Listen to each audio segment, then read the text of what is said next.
చేస్తూ ఈ కార్యక్రమంలో పాల్గొంటున్నటువంటి పెద్దలు గౌరవనీయులు మన కుల ప్రతీకగా ఉన్నటువంటి మంత్రి శ్రీనివాస్ గౌడ్ గారికి, కుల జెండాను పార్లమెంట్లో ప్రతిబింబం చేసినటువంటి మధు యాష్ గౌడ్ అన్న బుర్రా నరసింహ గౌడ్ గారికి, గౌడ రాష్ట్ర అధ్యక్షుడు లక్ష్మణ్ గౌడ్ గారికి, చక్రవర్తి గారికి, అదేవిధంగా శైలజ గారికి, రజనీ అమ్మగారికి, జాతర శ్రీనివాస్ గారికి అందరికీ ఉదయపూర్వకంగా ఇక్కడ ఇచ్చేసినటువంటి గౌరవ సోదరులందరూ కూడా నమస్కారం తెలియజేస్తూ, రెండే విషయాలు. ఒకటి, యువతరంగాన్ని మీరు పెట్టినారు, దాన్ని అంటే మళ్ళీ పేరు పాపులర్ అయ్యే వరకు ఇబ్బంది అవుతుంది. ఇలా ప్రింట్ మీడియా ప్రాధాన్యం తగ్గి ఎలక్ట్రానిక్ మీడియా, సోషల్ మీడియా ప్రాధాన్యం వచ్చింది కాబట్టి దాని ముందు గౌడకంఠం యువతరంగా అంటావా అయితే గౌడకంఠం పేరుగా యూట్యూబ్ పెట్టుకుంటే బాగుంటుందని నా ఒక సలహాను మీరు మరొకసారి పరీక్షించాలని కోరుతూ, రెండు, మంత్రిగా శ్రీనివాస్ గౌడ్ గారు ఉన్నారు కాబట్టి మనం మీరు తీసుకుపోయినటువంటి సమస్యలు పరిష్కరించమైనటువంటి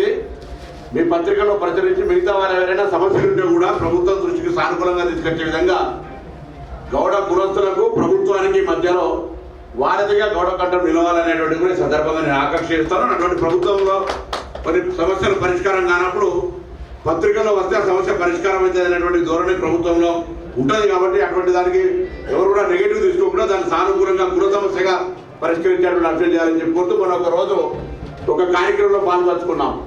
ఒక నలుగురం కలిసి కూర్చొని అందరు గౌరవసే కూర్చొని మాట్లాడుతూ ఉంటుంటే, అరే దేవేంద్ర గౌడ్ గారు మనకేం సాయం చేయలేదా, మనం కులాంలో అది ఇదని మాట్లాడితే నేను అడిగిన నలుగురు అడిగిన మీరు ఎప్పుడైనా దేవేంద్ర గౌడ్ గారిని కలిసినారా అంటే నలుగురు మేము కలవలేదు. నలుగురు కలవద్దు మీరు ఊరికే ఆయన బదనాం చేసి చేయలేమయ్యా. ఎందుకు చెప్తారంటే ఇప్పుడు మదన్న ఒక మాట చెప్పినాడు. ఇవాళ శ్రీనివాస్ గౌడ్ గారు కూడా అదే సంగతి ఎదుర్కొంటారు. ఎవరో ఎక్కడో ఊర్లో ఉండి కూడా సమస్య దృష్టికి లేకుండానే మాకు ఏం చేసిండే శ్రీనివాస్ గౌడ్ గారు అంటారు అన్నారు. రేపు పొద్దుగా ఆ అంశం మీకు తెలుస్తుంది. ఇప్పుడు ముగ్గురు అటువంటి బాధితులకు సంబంధించినటువంటి వాళ్ళు మధు యాష్ కన్నా కానీ, పొన్నం ప్రభాకర్ కానీ, బుర్రా నరసింహ గౌడ్ గారు కానీ ఏదైనా పొరపాటు చేసి ఉంటే కులానికి సంబంధించినటువంటి సంఘాలు ప్రతినిధులు నిలదీసే హక్కు, అర్ధరాత్రి ఇంటికి వచ్చి తలుపు కొట్టి ఏమైందని అడిగేటువంటి హక్కు ఉన్నది మీకు.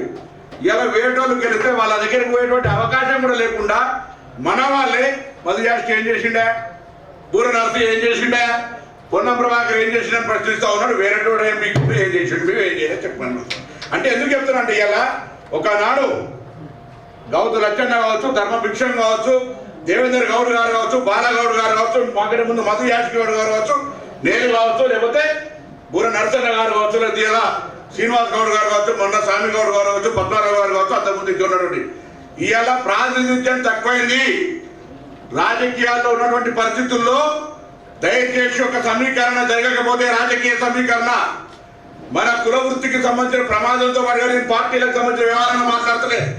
ఏ పార్టీలైనా సరే గొంతుండి ప్రజా సమస్యల మీద, కుల సమస్యల మీద గొంతెత్తగలుగుతారు అనుకునేటువంటి ఆ గొంతును నల్లకుండా చూసుకునే బాధ్యత కౌండినే తల్లిగా దేవుని నేరుగా తల్లి ఆశీర్వచనంతో మనమే కాపాడుకోవాలని కోరుతూ నమస్కారం చెప్తూ సోదరుడికి నిన్ను మనతో ఆశీర్వదిస్తాను.